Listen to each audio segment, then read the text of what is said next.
Pensamiento del día, sábado 21 de junio. Vivir plenamente el presente. Si vivimos el presente, podemos cumplir bien todos nuestros deberes. Si vivimos el presente, nuestras cruces se vuelven soportables. Si vivimos el presente, podemos reconocer las inspiraciones de Dios, los impulsos de su gracia, que llegan en el presente. Si vivimos el presente, podemos construir con fruto nuestra santidad.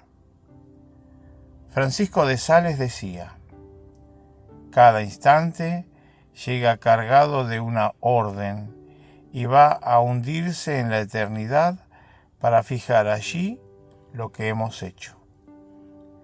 Vivamos entonces el presente. Vivámoslos a la perfección.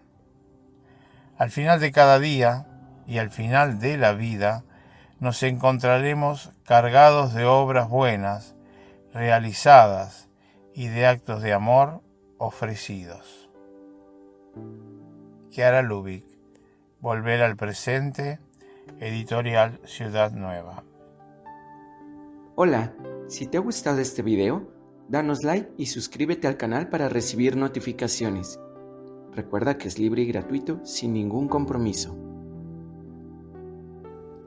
Palabra de vida, junio de 2025.